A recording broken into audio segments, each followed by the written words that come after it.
Sejam muito bem-vindos à nossa quarta técnica, a quarta técnica que tem como finalidade de trazer o debate amplo e objetivo quanto ao tema privacidade, segurança da informação, Lei Geral de Proteção de Dados, perícias, direito digital, enfim, todos os temas relacionados à privacidade e à segurança da informação. Hoje, com o nosso convidado especial, o professor Andrei Oliveira, não é meu irmão de sangue, mas é meu irmão de coração, parceiro aí que é LGPD, que a privacidade nos trouxe. Para mim, já considero como da casa, como um irmão. Seja bem-vindo, professor Andrei. O palco é todo Obrigado. seu aí. Faça as suas Obrigado. considerações iniciais, se apresenta para a galera, diz quem é o Andrei aí. Obrigado. Muito obrigado aí, viu, Damião? Então, o Damião só não é formal, né? Mas é um grande irmão, de fato, aí. Nós somos Oliveira e Oliveira juntos na privacidade, né, Damião? Muito obrigado aí pela apresentação.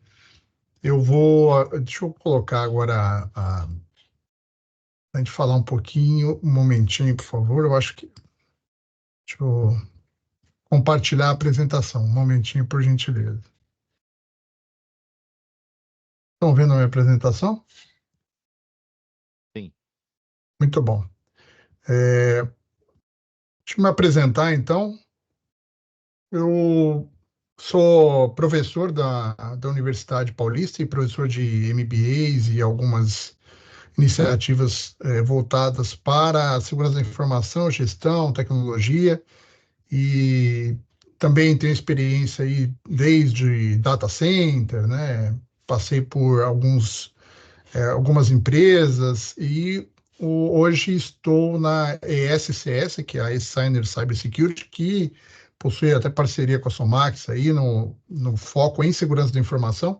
A ideia aqui é que a gente venha falar sobre o tema de segurança da informação vinculada à Lei Geral de Proteção de Dados. Então, agradeço imensamente a oportunidade de divulgar e procurar também o processo de evangelização da segurança da informação, assim como também a privacidade de dados. Esses dois temas são muito importantes, né, atualmente, e nós temos esse desafio de promover a proteção e também a proteção à privacidade de dados pessoais, que aí por meio da LGPD.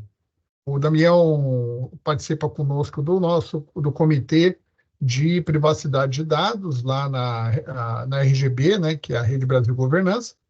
E a ideia aqui é a gente falar um pouquinho sobre o elo entre privacidade de dados pessoais e segurança da informação no aspecto olhando as empresas e como nós poderemos proteger o titular de dados ou mesmo fazendo com que as empresas tenham menos risco corporativo. Basicamente é isso hoje.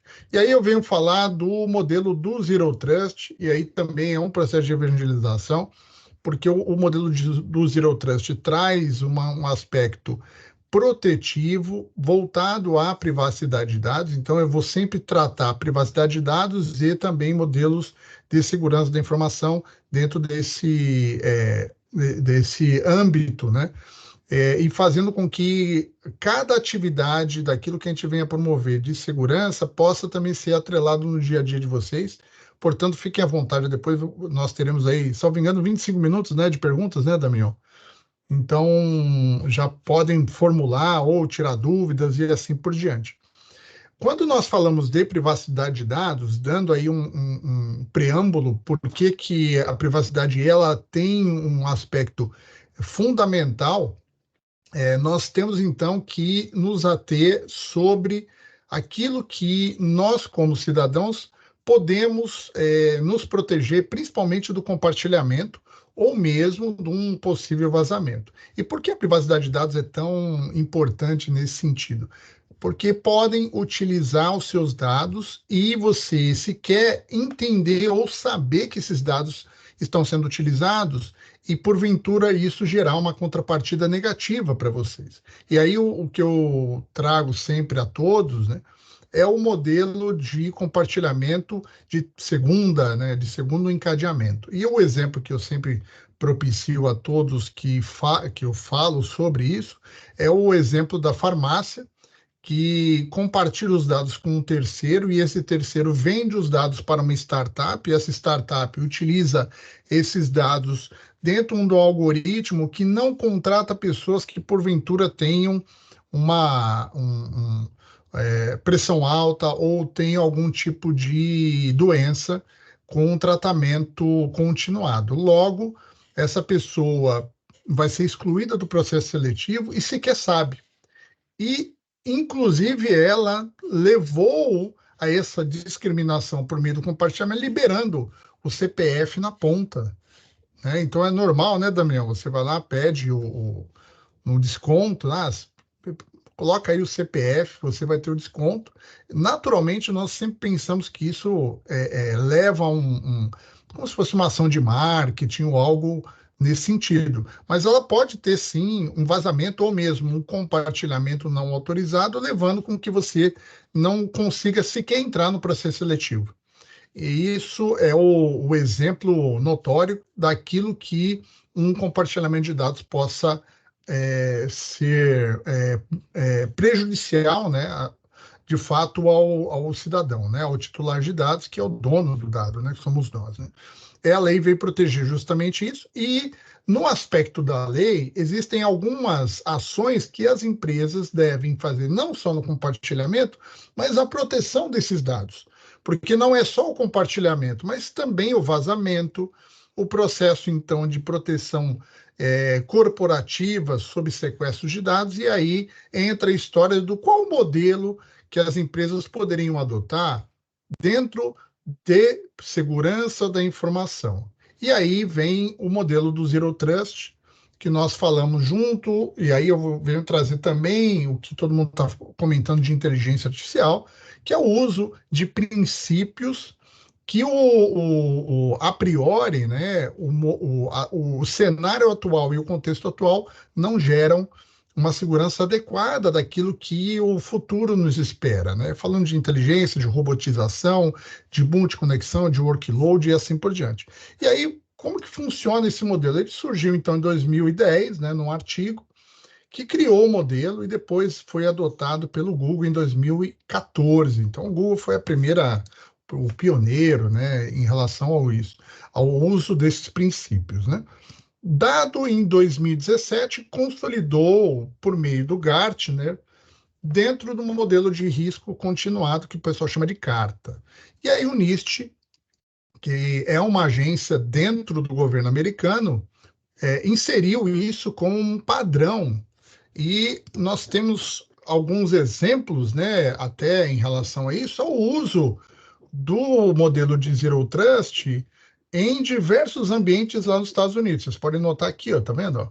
Uso pelo NIST dentro do Zero Trust, a tendência, né, da prática e recomendação do Zero Trust em todos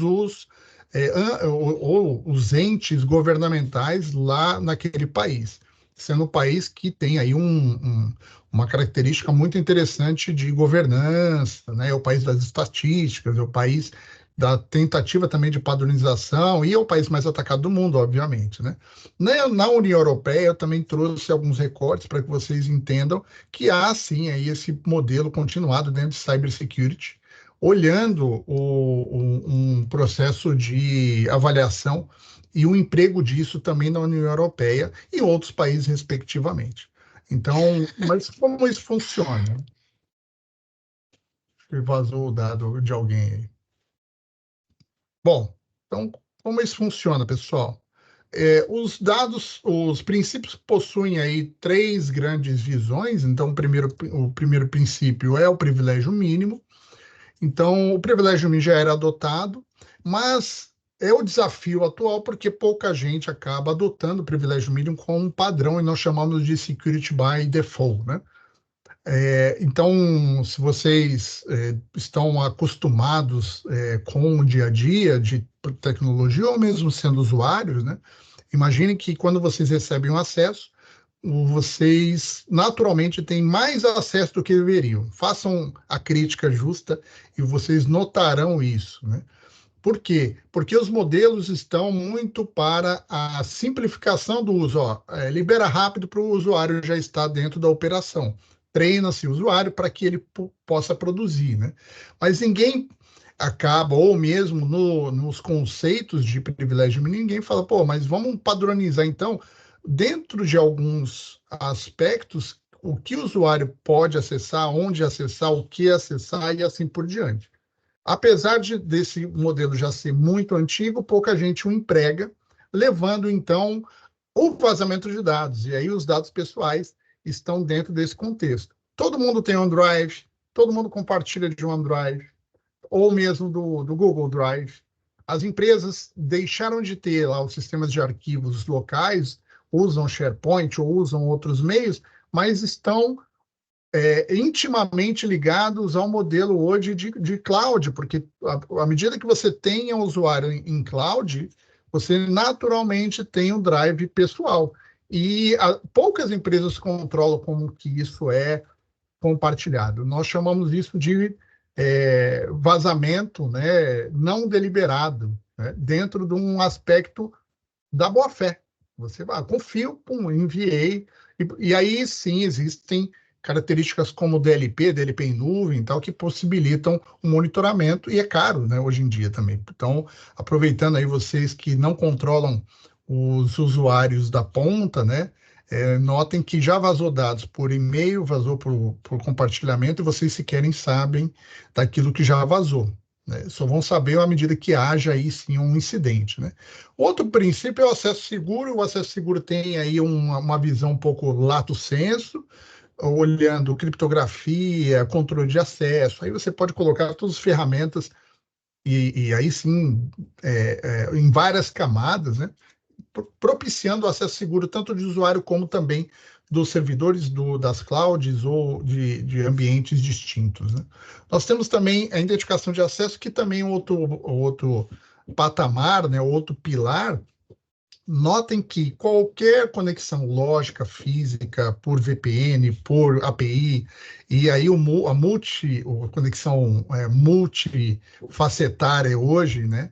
E aí façam também as perguntas dentro da empresa, quantas VPNs existem hoje e quantas vocês sabem que de fato tem um privilégio mínimo ou não, um acesso seguro. O acesso seguro é por meio do protocolo, mas de fato é. Alguém já testou, né? Então, dentro também aí dos aspectos de uso de cloud, né?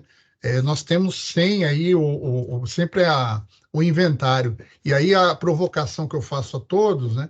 Quem de TI tem o inventário na mão de tudo?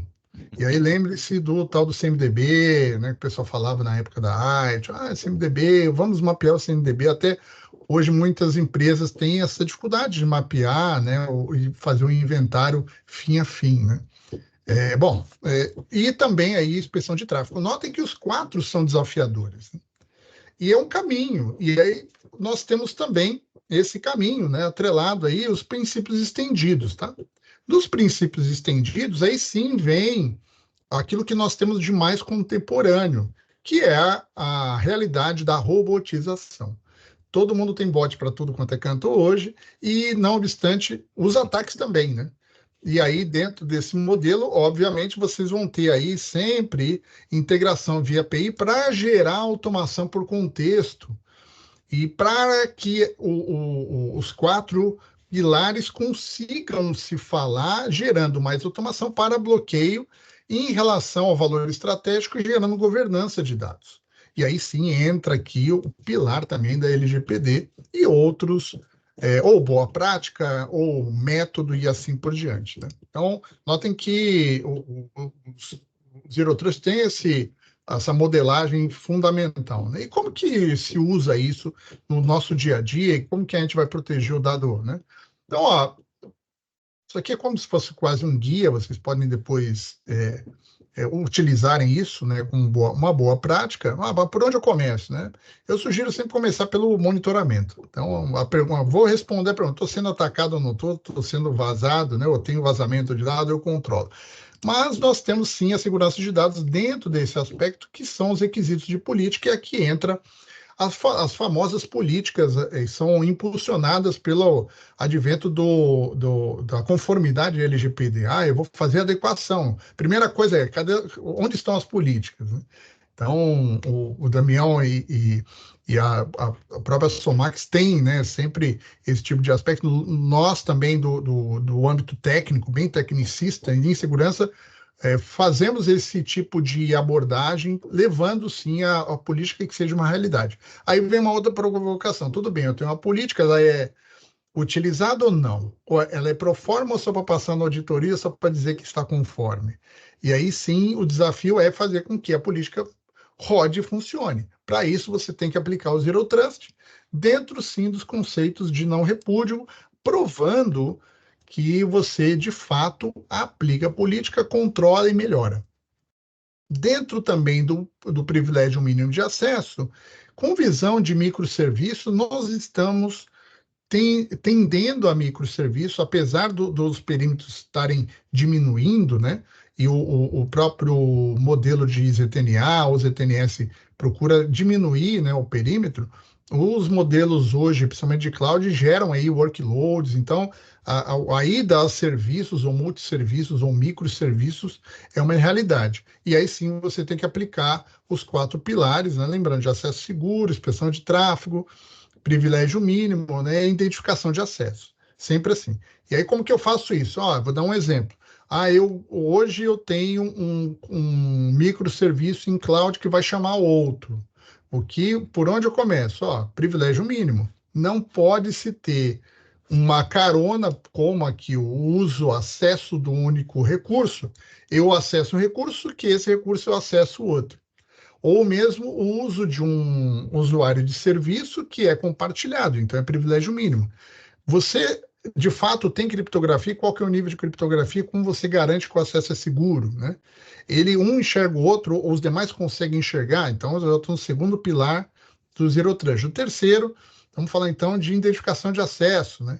Ou o controle do acesso, quem faz, quem não faz, e aí uma inspeção de tráfego para olhar se de fato há algum tipo de ameaça ou mesmo vazamento de dados. Dado esse contexto também, a orquestração, o monitoramento de postura e ativo. Isso aqui é importante, que nenhum ativo mais é confiável. E nós tínhamos, né, naturalmente, nas redes, e nós temos até hoje, a premissa que tudo é confiável, né? O usuário é confiável? Ele é à medida que ele recebeu o usuário lá, tal, né, de acesso a determinado tipo de pasta, por exemplo. Mas ele não é confiável, ele deve ser sempre validado, monitorado de acordo com a postura, e a identificação de postura tem um modelo de aplicação de política, tá? E aí sim vem também aqui o uso de coleta, né, e melhoria de postura com machine learning. Então vai entrar machine learning no futuro sempre aqui, ó. Aí vem sistemas como orquestração de segurança, vem também aí os VDRs, que são os antivírus aprimorados, né? Também o Cloud Broker, que é o CASB, aí o CIEM é fundamental, o DLP, e também a aplicação de tecnologias voltadas à segurança de rede, como os ETNS, né?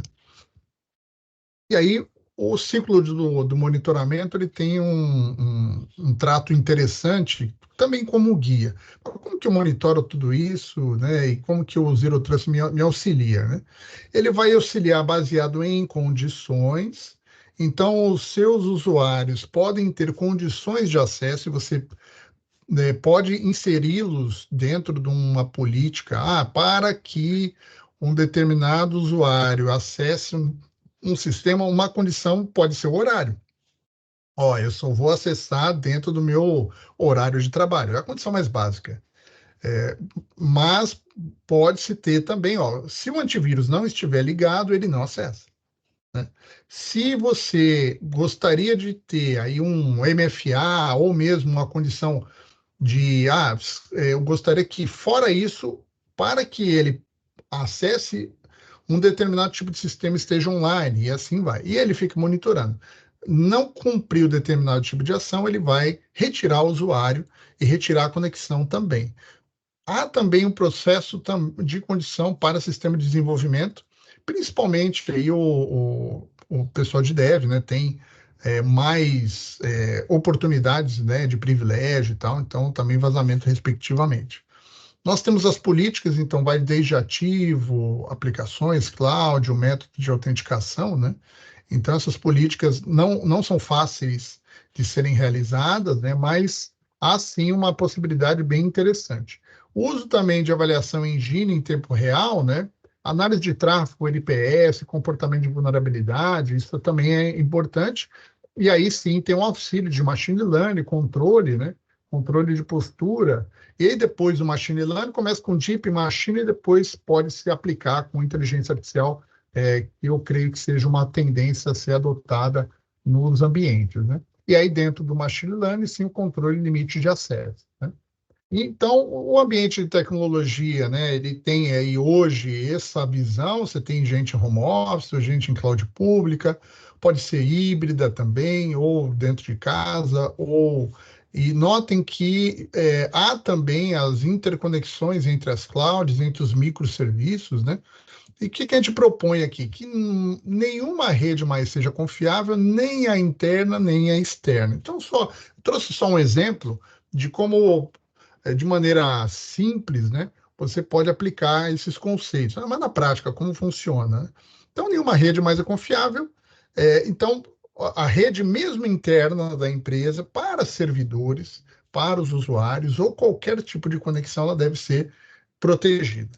Segundo ponto, ela dentro do conceito de não confiável, ela é inspecionada periodicamente, dentro do modelo de inspeção, para que você possa ter acesso aos sistemas. E os sistemas não possuem mais aquela visão aberta. Ah, eu tenho lá uma porta 443 para dentro, todo mundo acessa. Não. As portas ou o encaminhamento de serviços devem ser atrelados ao usuário ponto a ponto. Então, nesse caso aqui, o usuário vai a uma aplicação, a aplicação A não vai acessar, ser acessada pelo usuário B aqui, por exemplo, né? Que vai acessar uma outra aplicação. Então, ela é fim a fim, que é a mudança também de paradigma. E o que isso tem a ver com privacidade? Tem tudo a ver com privacidade à medida que você diminui a superfície, você diminui a possibilidade de um acessar o outro, e o controle maior, possibilitando, inclusive, a auditoria, possibilitando a inspeção de tráfego e o vazamento, né? E aqui sim você tem a identificação continuada, e a identificação funciona tanto para olha o ID para ver se o ID está correto, autenticação, né? Então eu vou fazer o processo de autenticação atrelado ao uso de autorização e múltiplos fatores de autenticação, que são muito comuns hoje. Aí vem o processo de privilégio, por contexto aqui, vai entrar machine learning, né? Assim como também alguns EDRs, o pessoal falava muito de heurística antigamente e tal, né? Ou mesmo DLP. Obviamente, hoje tem outros itens e que outras camadas. Então, a gente sugere também DNS Security, né? Que são outros agentes, assim como o DLP e o CIEM, auxiliando nessa postura com a postura também do ZTNA, fazendo com que o Firewall não faça tudo, né? Mas o Firewall seja uma outra camada também, aí a gente faz um modelo de roster checker, que sim é a aplicação de uma determinada condição. Exemplo, eu gostaria sempre de que os meus usuários tivessem o Damião aqui, sempre com a calculadora aberta. A calculadora, se o Daniel fechou a calculadora, ele não acessa mais o ambiente. Então é uma condição que o hacker não vai entender, né? Então até ele descobrir, ele vai ter que ter uma informação um pouco mais privilegiada e um mais controle, né?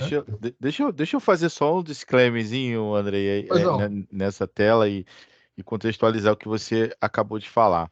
Pessoal, vocês estão entendendo o que realmente é o conceito de Zero Trust? Porque a gente falar, né, Andrei, é muito simples, é muito fácil, mas para É. muitas pessoas parece que estamos vivendo numa bolha.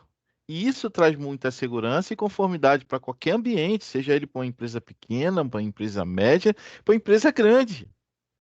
Uma prática como essa, pessoal, e eu vou ter certeza aqui que muitas pessoas aqui nunca ouviram falar de uma forma tão prática, tão didática como você está conduzindo. Parabéns, até agora tá top demais. Só para Obrigado aí. pontuar aí, cara. Eu estou falando um pouco mais rápido devido ao tempo, então eu peço perdão à audiência aí, porque se fosse um pouco mais elástico, a gente tem essa limitação, faz parte do modelo, né? Nós poderíamos falar um pouco mais, né, sobre cada aspecto, até com mais exemplos e tal, né? Então, o próximo slide aqui, só para vocês entenderem também como funciona a arquitetura, né? Como o Zero Trust funciona, falando tanto aí, existe o SDP, ou o SDP, é o Software Defined Perimeter, que foi criado para o tal do ZTNA, que o pessoal hoje fala de substituição de VPN, mas o propósito não é a substituição da VPN, é a substituição do modelo de acesso às aplicações e as aplicações utilizando isso também como um fluxo fim a fim. Então, neste caso, você vai ter sempre um agente, né, com criptografia, e aqui o hoster checker, voltando ao hoster checker, é isso aqui, ó, postura, política, ó, não está no teu horário, você vai ter que sair, ó, tal, e assim por diante, né? Ah, o roster checker não está com a calculadora aberta. Então, aí ele vai Também, né? Também, né? também, né? Também.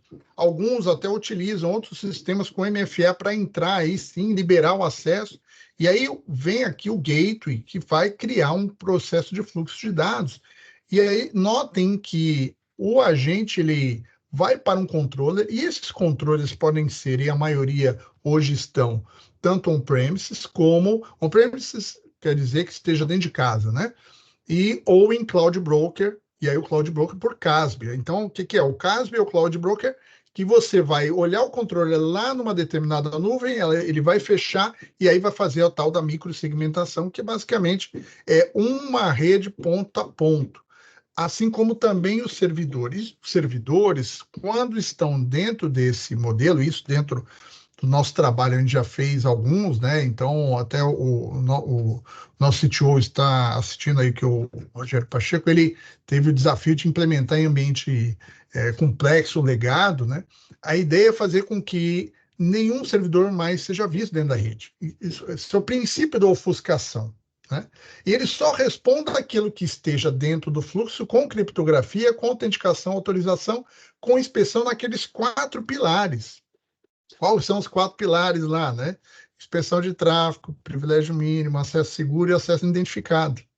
Quem faz isso? Essa triangulação aqui, ó.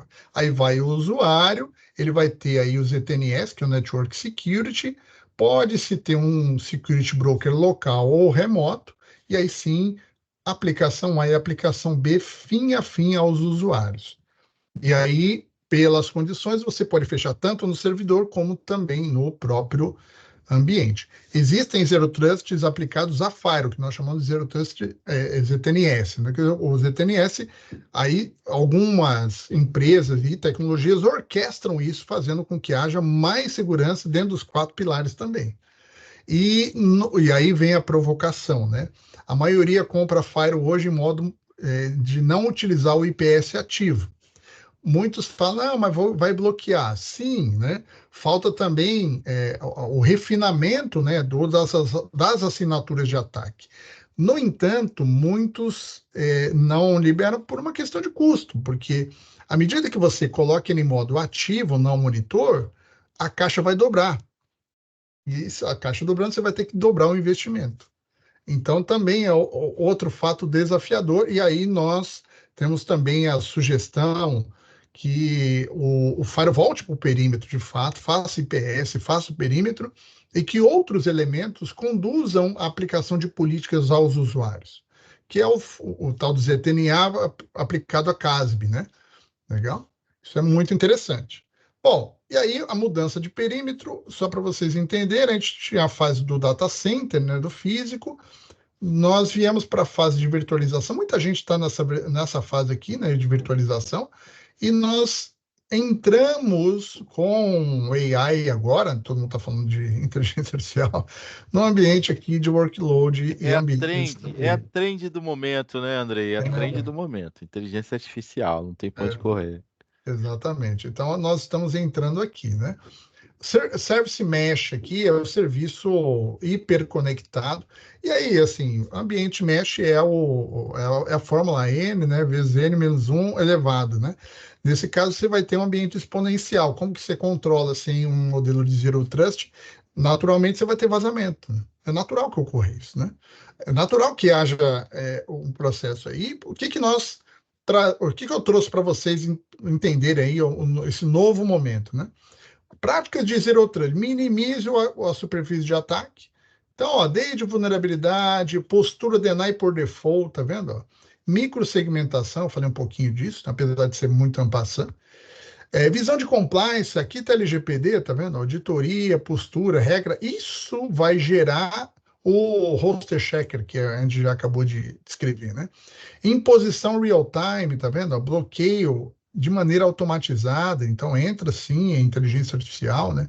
Evitando que muito um receio é fazer com que haja aí o falso positivo, bloqueio de movimento lateral contra ransomware, inspeção de tráfego contra ataque, e aí depois a gente pode até marcar um dia para falar sobre inspeção de tráfego, do ponto de vista ético também, dos Next Generation Firewalls e assim vai, porque é um tema muito interessante. Apesar de a gente só olhar o título, ele é profundo, tá? Profundo, e a gente vai ter aí uma modelagem diferenciada em breve, né?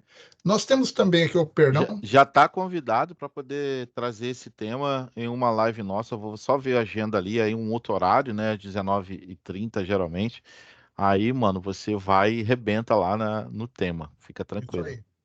Nós temos aqui, ó, postura de dados sensíveis, então vazamentos, aqui entra LGPD, aí vem o DevOps também, tá vendo? SAST, DAST, né? Uhum. E assim por diante, né?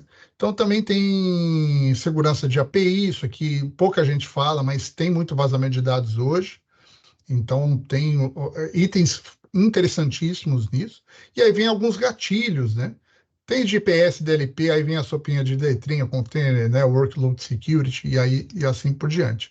E aí a adoção da AI que todo mundo está falando começa-se hoje, e isso nós temos feito na empresa, né, por deep learning, né? Então, por inspeção, depois aplicação de política de Zero Trust e também vem compliance de LGPD, e a AI possibilitando os princípios estendidos que eu comentei com vocês há pouco. Eu me estendi um pouco no horário, peço perdão aí, vamos agora para as perguntas, né? Estendeu nada, trouxe muito conteúdo. Pessoal, mesma dinâmica, só levantar a mãozinha e vamos perguntar ao professor Andrei que está aí disposto a tirar de mim todas as suas dúvidas aí. Vamos lá, pessoal, vamos levantar a mão. Enquanto o pessoal se anima ali a levantar a mão, eu vou te fazer uma pergunta, Andrei. O que que hoje as empresas, as companhias, o que que você vê em nível de maturidade das empresas de implementar o Zero Trust? O que pega mais? É a questão do investimento mesmo ou a questão do aculturamento, na tua visão? É, acho que são ambos, né? Tem restrição, acho que, acho que a maioria do mercado tem restrição orçamentária, e essa restrição orçamentária tem um aspecto de identificação de risco por ser um tema muito técnico, né?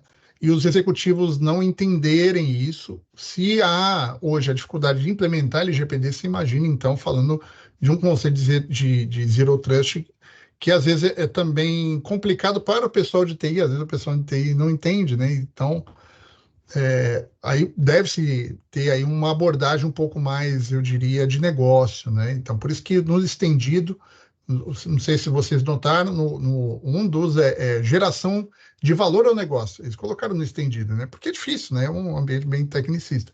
E tem também a questão do culturamento de segurança, que é lá nos Estados Unidos a turma ainda fala de jornada, e nós estamos no início dessa jornada também aqui, né? Então, lá também é desafiador, tá? Não é só pergunta se estende para lá. Tá no mudo.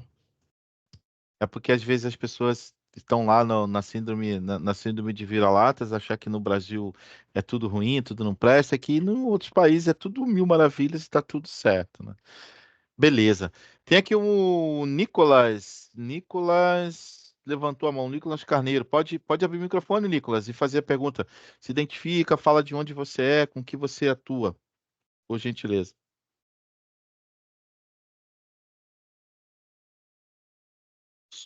Só não está saindo o som, Nicolas, se você estiver falando.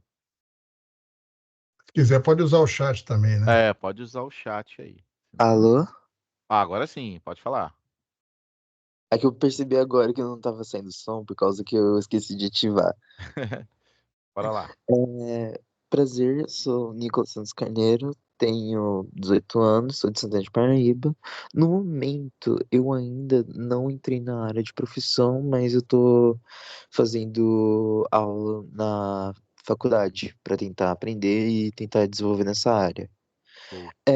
A minha pergunta é mais no sentido mais técnico sobre a segurança do sistema, sendo que, como atualmente temos tantas formas de tanto como invadir quanto tanto de é, invasão, roubo de dados, roubo de projetos, etc., ainda tem esses riscos grandes, mesmo com formas de segurança novas e formas de segurança mais eficazes que fazem backup do sistema, etc.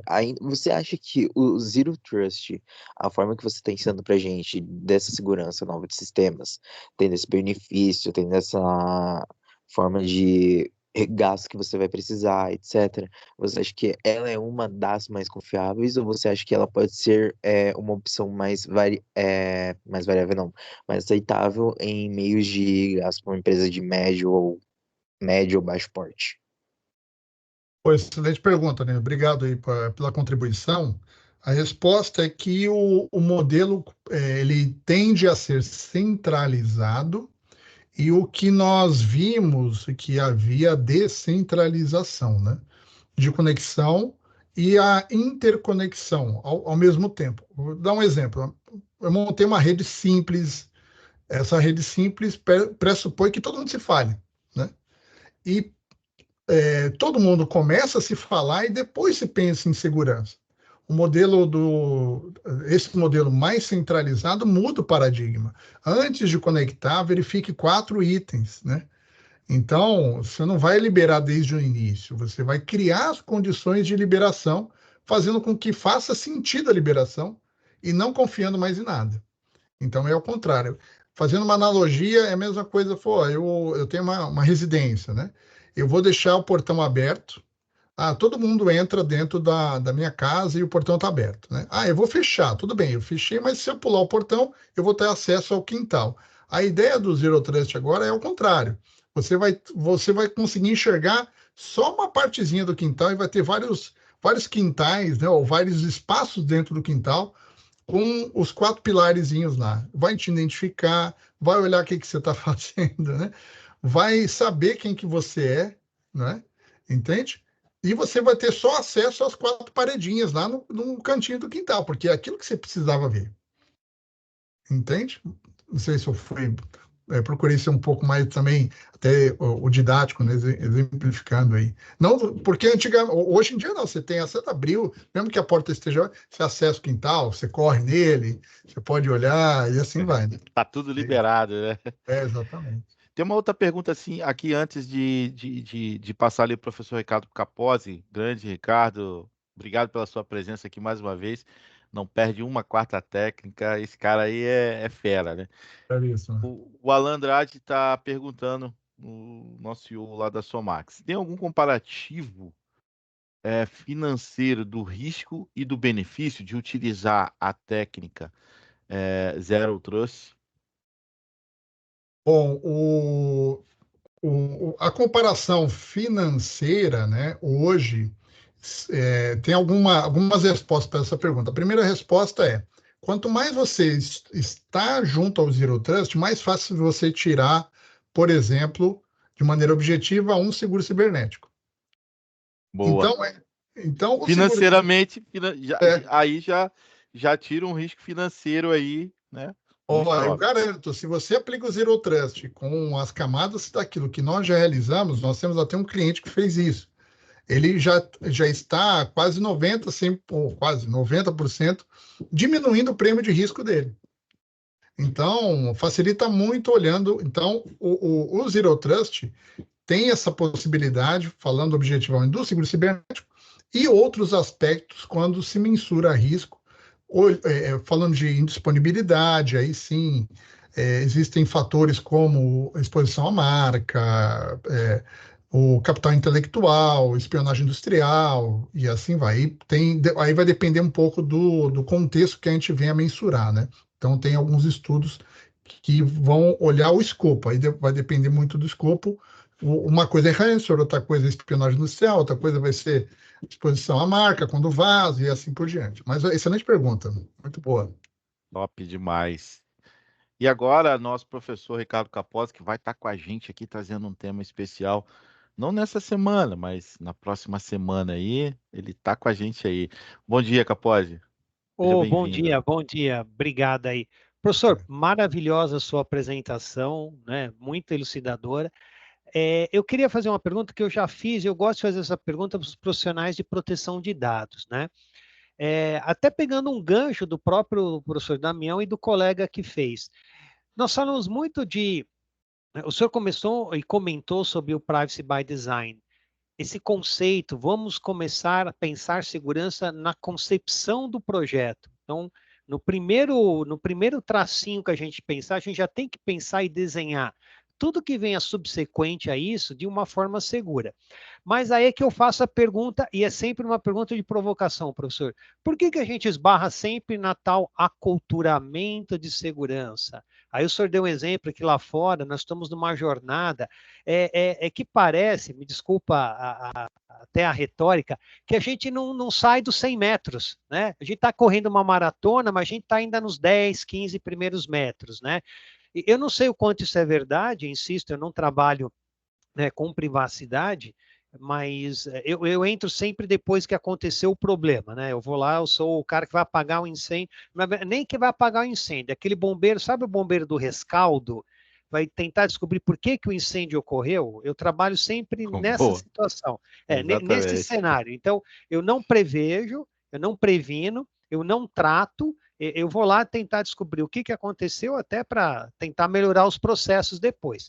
E aí eu esbarro sempre na questão de procedimentos, processos mal desenhados, como eu já comentei com o Damião em outra oportunidade, e esbarro nessa questão do aculturamento.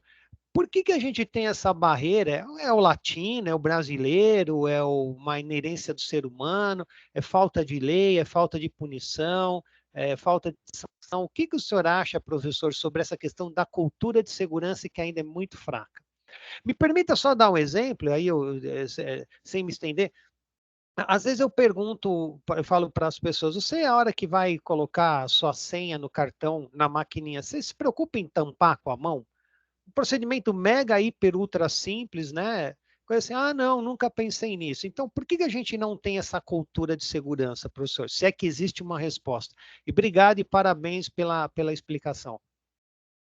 Eu que agradeço aí a pergunta, e eu gosto de pergunta provocativa. Você viu que eu fiquei provocando também a audiência, né, sobre algumas frases e tal, né? Então, isso é fundamental para a gente aprimorar, né, o conhecimento. E aí, essa resposta, ela pode se dar no processo de digitalização de tudo, né? Então, eu entendo, e eu tenho uma visão até positiva, né? Nós tínhamos há pouco tempo, acho que nós somos contemporâneos, né, professor? O Damião também, né? O Damião é mais jovem, né? E tal, né, Damião? Estou É. brincando. Nós somos contemporâneos. Eu, pelo menos, vivi num modelo analógico. Eu brinco até com os colegas e também os meus alunos, né? Do modem e tal, né? Então, a realidade da hiperconectividade, ela é um desafio para o próprio usuário, né? E eu entendo que, do ponto de vista da usabilidade, ela cria, sim, a mudança de paradigma. Então, muita gente já é nativo digital, que o pessoal fala e tal, que já sabe usar, né? E a segurança, ela vem como um repique disso, né? E as consequências da hiperconectividade do ponto de vista de comportamento da sociedade. Então, você tem diversas gerações que eram mais analógicas, né, ou semi-analógicas, vamos chamar assim, as gerações agora mais digitais, que a turma aí, se você colocar para discar um telefone analógico, eles não vão saber, né? E dentro dessa multifacetas de pessoas, né, e grupos etários e também de culturas, a usabilidade é o desafio para alguns não, mas para outros sim, e os sistemas são criados para isso. Já o modelo de segurança, ele vem dentro como se fosse uma ação póstuma ao uso. E dentro desse modelo, você tem os oportunistas, que são os criminosos e assim por diante, né? Que fazem como se fosse um processo de pressão na sociedade. A sociedade está aculturando para uso e, naturalmente, se há uma dificuldade para uso, você imagine para a segurança, que é mais complexo. E falando olhando da sociedade, eu entendo que é positivo porque muita gente já recebeu, infelizmente, algum tipo de ataque. Hoje em dia o pessoal liga. Então, há sim um processo hoje de aprimoramento das pessoas mais comuns, né? Como nós. E aí tem uma outra característica dos profissionais de TI, aí voltando para um público específico, não mais usuário, que são as ações dentro das universidades, né?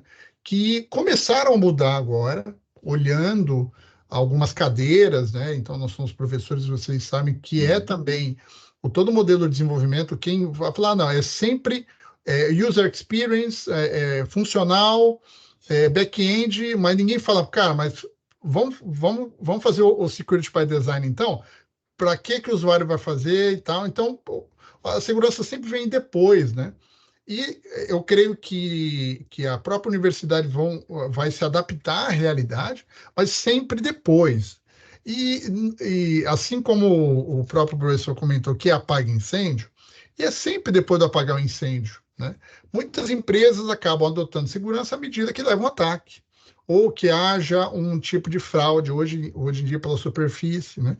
Então, e também aí eu vejo que existe como essa nossa iniciativa aqui, né, de promover a segurança como evangelista, uma iniciativa que é benéfica a todos. Vamos falar de Zero Trust, que é um negócio complexo, não é fácil falar. Se você for falar de acesso credencial de RBA, bom, aí a gente vai falar de coisas muito complexas, levando um material que seja um pouco mais didático e formando a opinião da turma, né? Então, não quer dizer que a pessoa venha trabalhar com segurança, mas entenda a segurança como um ativo, como uma coisa que todos nós devemos nos proteger, né? E aí começa do básico, ó, não coloque cracker para subir máquina virtual para fazer ambiente de lab. Não é isso? Os nossos alunos, essa é boa, doutor, essa é boa. né? Muito obrigado, viu, professor? Muito obrigado e parabéns. Maravilhosa a explicação. Fantástico, fantástico. E como você disse ali no final, Andrei, é sempre depois do incêndio, é sempre depois que acontece, ficam sim as lições aprendidas. E é nesse momento que o processo é modificado e um aculturamento é implementado para que as pessoas acabem não cometendo esses erros. Tem mais duas pessoas ali, tem uma pergunta também muito interessante ali no chat. Vamos lá agora com. Deixa eu ver quem é que está aqui na lista. O número 1 aqui é o Antônio Santos. Antônio, bom dia, meu querido. Obrigado. Bom dia, bom dia. Quem é Antônio Santos? Bom Antônio dia, Antônio Santos Andrade. é Outro o dia, Antônio Antônio Andrade Santos. Santos. Eu ia falar isso. Quem é Antônio Santos? Quem é? Até estranhei. Antônio Santos Andrade. Bom dia a meu querido. todos. Falamos boa noite ontem, né, Damião? É. Damião, Fabiana, pessoal. Um prazer estar aqui com vocês. Gente, Andrei, fantástico, cara. Muito, muito bom mesmo, não tem como. Anotando aqui, Damião, para a gente ter aqui isso aqui como reunião semanal mesmo da empresa, porque eu acho que as empresas precisam fazer isso, começar a anotar esse evento como uma reunião semanal da empresa obrigatória, porque os ensinamentos aqui são, né, Muito rico, indescritíveis, né? muito rico e assim, muito condensado. A gente precisa expandir, jogar isso para cima. Cada caixinha daquela dali é uma palestra, né? O que eu comentei. Então, assim, mas fantástico, fantástico, muito bem explicado. Eu tenho 15 perguntas, mas na verdade eu só quero agradecer mesmo, são muitas perguntas, claro, mas eu quero agradecer pela oportunidade, dar esse parabéns aí para vocês, entender realmente essa dificuldade, né, Damião, essa dificuldade que tem às vezes do técnico chegar lá no negócio, na alta gestão, no convencimento, esse aculturamento, essa evangelização de todos, né? Mas uma nova geração está vindo aí. A gente precisa trabalhar essa nova geração. Porque com o tempo a coisa vai de fato mudando, não tem jeito. Os mais velhinhos, como nós, vão mudando, né? Os novos já vão chegando com uma nova mentalidade, desde que haja realmente essa educação já desde a criança, né? Acho que em todos os níveis, como a gente já falou ontem no evento que a gente teve e continua falando. Então, é mais para dar o parabéns mesmo. A pergunta seria mais nesse sentido mesmo, né, de como convencer realmente a alta gestão que às vezes não tem essa noção do técnico. A gente sabe muito bem da importância do investimento que ele tem que fazer, mas ele não sabe. Né? Como que ele vai deixar de investir no marketing que traz leads, que traz Exato. possibilidade de contratos imediatos, não é isso? Para investir em algo que, sei lá, DLP, o que que é isso? Né, sei lá, banco de dados que migra, políticas de acesso, enfim, como fazer Exatamente. né? É isso, é por aí. Obrigado, Fantástico. gente, pela oportunidade. Obrigado, viu, Antônio, pelas palavras aí, você é muito bem-vindo. Acho que a gente pode explorar bastante coisa, né? E esse é um tema desafiador mesmo, é fazer com que os executivos entendam e enxerguem como um ativo, né? Eu acho que eu vejo que tem o primeiro aspecto que segurança é mais ou menos como nós tínhamos antigamente, fala, pô, eu vou pagar seguro do carro? É mais ou menos isso, né? Mais ou menos. Muita gente enxerga assim, né? Legal. Antes da gente finalizar aqui o nossa quarta tech, tem duas perguntas aqui, então rapidamente aí, 2 minutinhos para a gente responder. Aí tem uma pergunta aqui do Gustavo, que eu achei muito interessante e pertinente a gente fazer. Como que a gente enxerga, né, vê a segurança de dados do ponto de vista do IoT, ou seja, da internet das coisas? O que que hoje tá sendo feito aí nesse aspecto, né? O que que você enxerga? Obrigado pela pergunta, Gustavo. Gustavo, excelente pergunta. E o Zero Trust foi feito para o IoT, para um ambiente hiperconectado. Se vocês notarem, o IoT vai ser aí o emprego, e pouca gente fala, que é o emprego em massa do IPv6, né? Que é uma revolução que está ocorrendo, pouca gente nota, mas se vocês um dia olharem também o IP que o seu celular anda pegando, principalmente quando acessa a internet via 4G, 5G, vocês podem ter a grande possibilidade de ter aí um IPv6 rodando, né? Você vai ver o hexadecimal lá com 128 bits. E essa revolução está sendo feita e vai se propiciar mais ainda com o emprego do 5G e também dos brokers de acesso para o IoT e automação. Logo, o processo de Zero Trust ele é fundamental, protegendo ambiente legado, e também existem algumas redes próprias para isso, até de IoT falar de rede escada e tal, né? Então, o Zero Trust tem módulos para proteção e também fazendo com que as duas redes não se enxerguem. Haja vista que os principais hoje ataques a ambientes críticos, chama de infraestrutura crítica, ocorrem por meio de ataques funcionais, por meio via até inclusive Office, que chegam numa rede que seja uma rede proprietária de automação, que tem pouca proteção, porque tem muito ambiente embarcado, logo gerando um grande prejuízo. Então, ocorreu há pouco tempo, né, na Ucrânia, né, quando houve a primeira já invasão, né, a turma desligou, né, todo o sistema de energia da cidade, né? E tem um livro muito bom, eu vou pegar daqui a pouco, eu mostro para vocês, um livro chama Sandbox, né? Sandbox é um livro fantástico que explica os ambientes de IoT, como eles são vulneráveis a isso. A resposta é Zero Trust. Eu acho que é um caminho importante e fundamental. Legal demais, pessoal. Chegamos ao o nosso final do nosso evento, da nossa quarta técnica. Gostaria nesse momento a gente fazer a nossa foto oficial do evento. Quem puder nesse Daminha, momento. rapidinho, é Sandworm, ó, esse livro aqui, ó. Vou mostrar para vocês. Sandworm, show de bola. Fantástico esse livro. Depois eu compartilho aí. Se quiser anotar o link dele ali na Amazon, onde pode conseguir, já pode colocar ali no chat, depois a gente manda via plataforma do Simpla. Tivemos uma pergunta ali de pessoas querendo saber, entender como que funciona o Quarta Técnica. A Quarta Técnica é toda quarta, pessoal. Pensou em quarta, Quarta Técnica é quarta-feira, às 11 horas da manhã, é nesse intervalo mesmo, entre o início do almoço, a galera tá lá botando as crianças para a escola, tá fazendo almoço, tá com o telefone ligado, ouvindo, assistindo, enfim, levando muito conteúdo, muito profissionais relevantes todas as quartas às 11 da manhã.